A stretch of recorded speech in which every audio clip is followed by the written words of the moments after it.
अर्पिता जो कि डीएम रहती है, एक अपना मीटिंग अटेंड करने के लिए अपने ड्राइवर के साथ में जा रही होती है। तभी सुनसान रास्तों पे ही उनकी गाड़ी पंचर हो जाती है और पंचर होने के बाद वो परेशान हो जाती है और गाड़ी से बाहर उतरती है। बाहर उतरने के बाद अपने ड्राइवर से बोलती हैं कि जल्दी इसका टायर चेंज करो। ड्राइवर जब पीछे जाता है तो देखता है कि स्टेपनी नहीं है। वो आके अर्पिता से, जो कि डीएम रहती है, उनसे बोलता है, मैडम अभी तो स्टेपनी नहीं है और पंचर बनाने के लिए जाना पड़ेगा।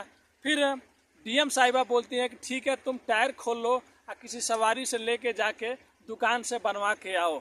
लेकिन ड्राइवर बोलता है कि मैडम जी, एक नंबर है मेरे पास, एक लड़का है जो कि घूम घूम के पंचर बनाता है, अगर आप बोलेंगी तो उसको फ़ोन कर देंगे और वो कुछ मिनटों में यहाँ पे पहुँच जाएगा। फिर अर्पिता बोलती है ठीक है, कोई बात नहीं, बुला लो। फिर वो ड्राइवर फ़ोन करता है और वो लड़का बाइक पे ही सब सिस्टम लगाया रहता है और बाइक लेकर उस जगह पे पहुंच जाता है। 10 मिनट उसको लगता है और वहां पे आकर देखता है कि ये तो एक डीएम की गाड़ी है। और वहां पे आने के बाद वो टायर खोलने लगता है और खोल के बनाने लगता है। तभी डीएम साहिबा शीशे से देखती हैं उस लड़के को, पंचर बनाने वाले को, तो उनके आंखों में आंसू आ जाता है और अंदर ही बेचारी मायूस बैठी रहती हैं।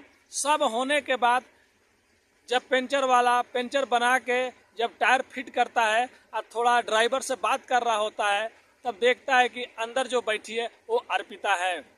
फिर वो ड्राइवर पूछता है कि भाई तुम्हारा पैसे कितना हुआ? फिर पंचर वाला बोलता है कि मेरा पैसा कुछ नहीं हुआ, जाने दीजिए, बस आप मैडम जी से बोल दीजिएगा कि कुछ हमारा काम रहे तो कर देंगी, क्योंकि आप लोग तो बड़े आदमी हैं।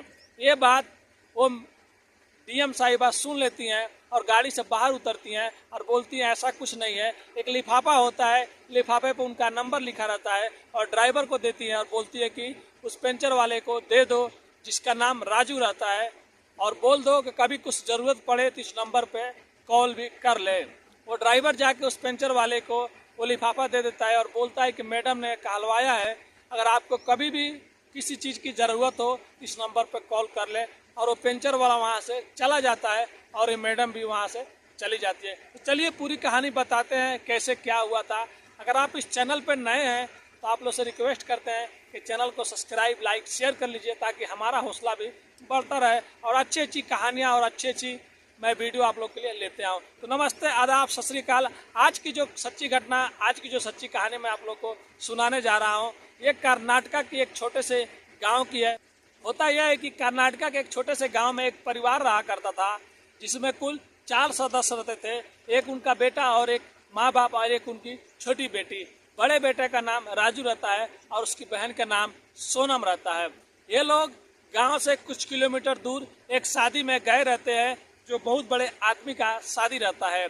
वहीं पे ये लोग घूम रहे होते हैं, टहल रहे होते हैं और राजू भी टहल रहा होता है। तभी अचानक इसकी एक लड़की पर नज़र पड़ती है जो कि बहुत देखने में सुंदर होती है, सुशील होती है और बेहद खूबसूरत होती है।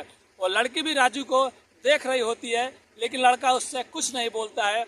और कुछ घंटों बाद जब राजू खाना खाने के लिए जब बैठता है टेबल पे, तो लड़की भी किसी बहाने से उस लड़के के पास आके खाना खाने के लिए बैठ जाती है। और खाना खाने की बात में ही उन लोगों में थोड़ा बहुत बात होता है कि तुम कहाँ से हो, वो बोलती है कि तुम कहाँ से हो। और थोड़ा बात में ये लोग का नंबर एक्सचेंज हो जाता है, एक दूसरे का नंबर ये लोग ले लेते हैं। फिर के उसके बाद वो वहाँ से अपने घर चली जाती है, वो वहाँ से अपने घर चली जाती है। बाद में ये होता है कि उस लड़की का नाम अर्पिता रहता है। अब अर्पिता और राजू में अक्सर बातें होती रहती थी। फिर बाद में राजू पता लगाता है कि ये हमारे पास के रिश्तेदार के दूर के रिश्तेदार हैं, हम लोगों में शादी हो सकती है। बाद में वो राजू अर्पिता से बोलता है कि अगर तुम बोलोगी तो हम लोग शादी कर लेंगे। पहले तो अर्पिता बोलती है कि ये सब नहीं होगा, इसलिए कि मेरे घर वाले मानेंगे नहीं, क्योंकि अर्पिता पहले से ही अमीर घराने से थी, थोड़ा पैसे वाले घर की थी और राजू बेचारा थोड़ा गरीब परिवार का था। ऐसे ऐसे करके कई महीने बीत जाते हैं, लेकिन एक दिन अर्पिता तैयार हो जाती है और बोलती है कि एक बात मैं तुमसे बोलती हूँ, अगर तुम तैयार हो गए तो मैं बताऊंगी। राजू बोलता है कि बताओ क्या बात है। अर्पिता बोलती है कि मेरे घर वाले मेरी शादी के लिए लड़के ढूंढ रहे हैं और शायद मेरी शादी बहुत जल्दी ये लोग कर देंगे, अगर तुम बोलोगे तो हम लोग शादी कर लेंगे और एक साथ में हमेशा रहेंगे। राजू भी तैयार हो जाता है और ये लड़की आके शादी कर लेती है और राजू उसको अपने घर लेके आ जाता है।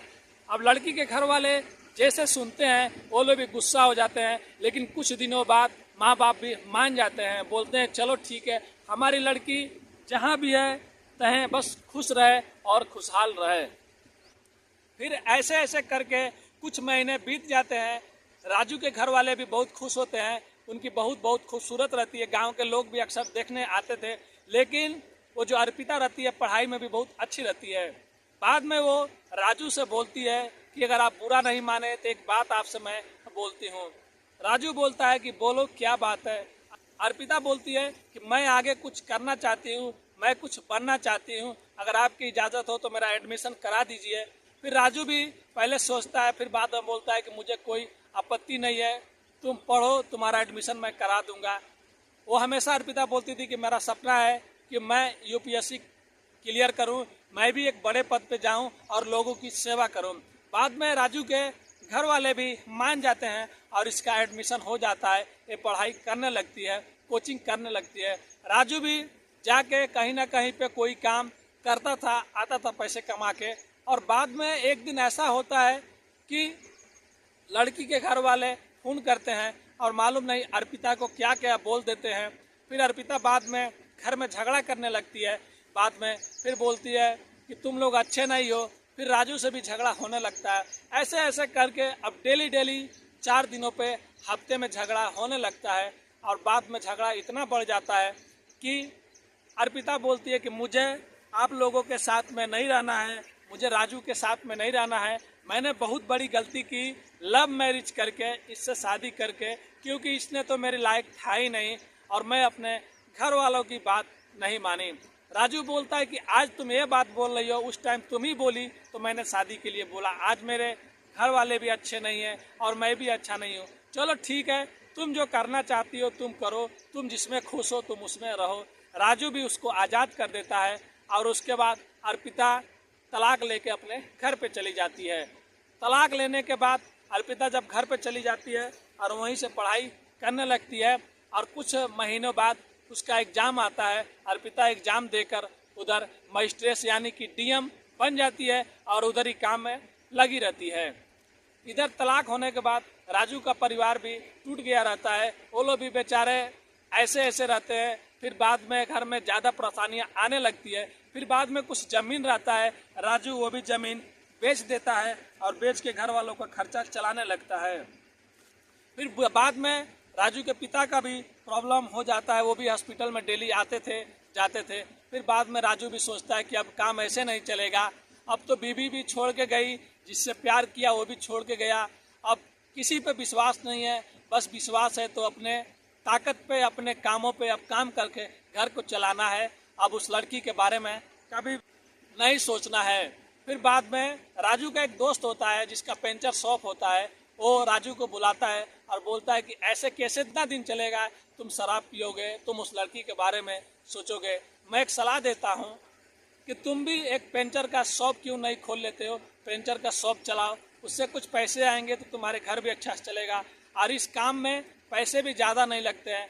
फिर राजू सोचने लगता है और बोलता है कि ठीक है, मैं भी पेंचर का शॉप खोलूँगा। लेकिन बाद में राजू पढ़ा लिखा रहता है तो बोलता है कि यहाँ पे तो पेंचर का शॉप ज़्यादा है और चलने का चांस कम है, क्यों नहीं मैं बाइक पे ही सब पेंचर का सामान फिटिंग कर लूँ और जिसका जहाँ पे प्रॉब्लम रहेगा वहाँ पे मैं सॉल्व करूँगा, इससे इनकम भी ज़्यादा होगी और पैसे भी आएंगे और मेरा शॉप भी बहुत अच्छा चलता रहेगा। फिर राजू का दोस्त भी उसको सपोर्ट करता है, सामान लाने में कुछ उधार सामान दिलवा देता है और उसके बाइक पे ही सब पंप हाउस जितना भी सेटिंग रहता है कर देता है। उसके बाद ये घूम घूम के ट्रक पे, कार पे, जहाँ जहाँ भी रहता है 15 किलोमीटर 20 किलोमीटर ये जाता था, अपना भाड़ा भी लेता था और वहाँ बनाने का भी पैसा भी लेता था। बाद में राजू का घर थोड़ा अच्छा हो जाता है। इधर अर्पिता जो रहती है उसका ट्रांसफ़र उसके ससुराल यानी कि जहाँ पे शादी हुआ रहता है उस डिस्ट्रिक्ट में हो जाता है। और एक दिन जब अर्पिता जा रही होती है वहाँ से और उसका गाड़ी सुनसान रास्ते पे पंचर हो जाता है, फिर ड्राइवर पंचर वाले को बुलाता है तो कोई और नहीं, यही राजू गया रहता है जिसके पहले उसका शादी हुआ रहता है। लेकिन जब राजू वहाँ पे जाता है पंचर बनाने के बाद, जब ड्राइवर से बात कर रहा होता है तो इसने अर्पिता को देख लिया रहता है।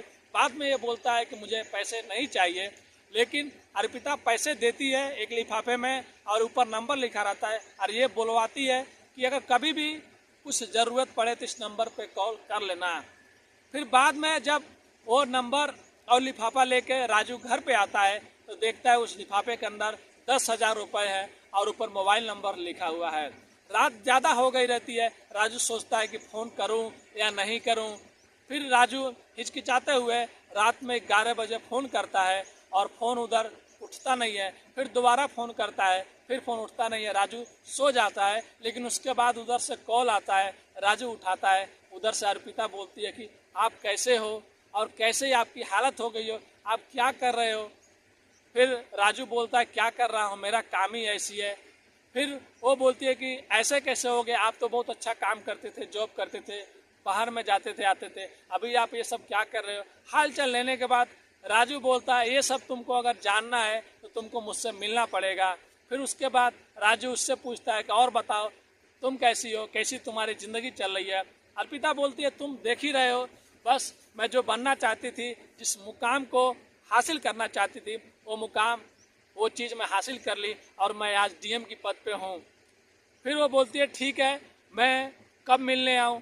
फिर उसके बाद राजू बोलता है तुम्हारी मर्जी, तुम जब चाहे तब आ सकती हो, तुम चाहो तो मेरे घर भी आ सकती हो, क्योंकि तुमको कौन रोकने वाला या टोकने वाला है।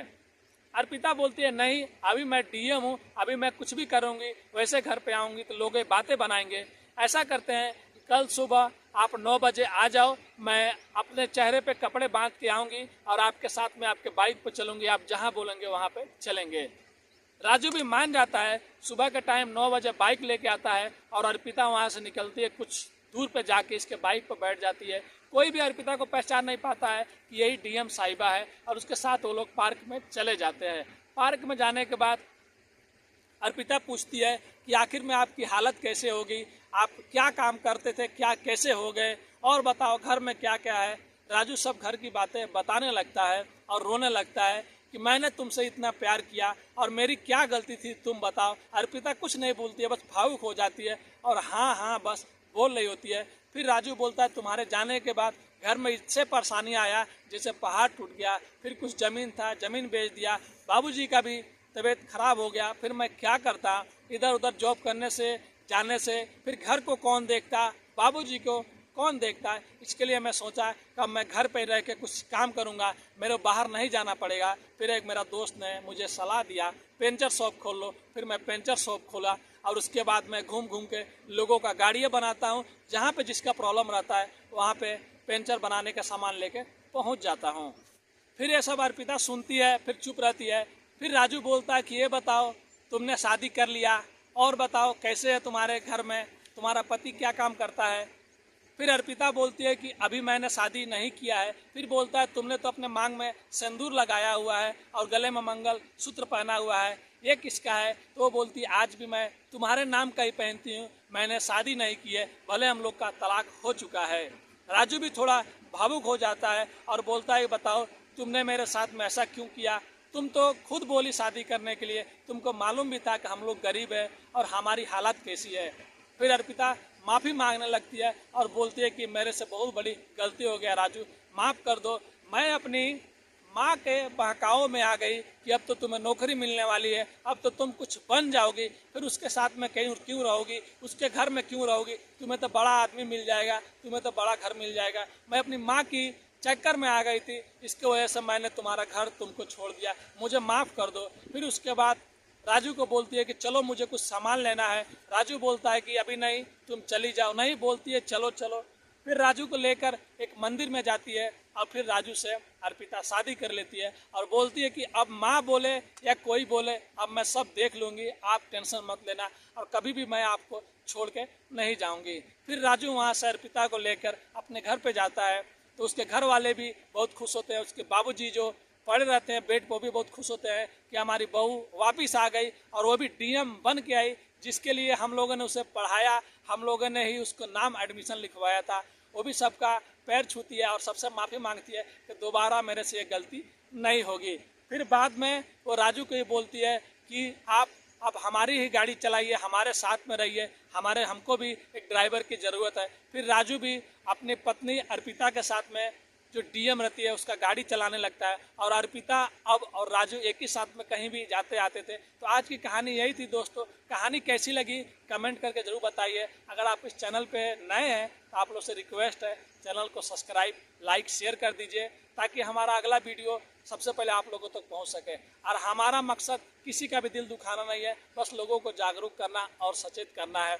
और देख सकते हैं आपका भाई कितना मेहनत कर रहा है। फुल गर्मी है, अभी टाइम 12 o'clock हो रहा है, 12 बज रहा है। गर्मी सर से पूरे नीचे जा रहा है, लेकिन फिर भी मैं आप लोगों के लिए वीडियो बना रहा हूँ। बस यही उम्मीद करता हूँ आप लोगों से कि आप लोग चैनल को सब्सक्राइब, लाइक, शेयर कर दीजिए। मिलते हैं नेक्स्ट वीडियो में कुछ अच्छी कहानियों के साथ।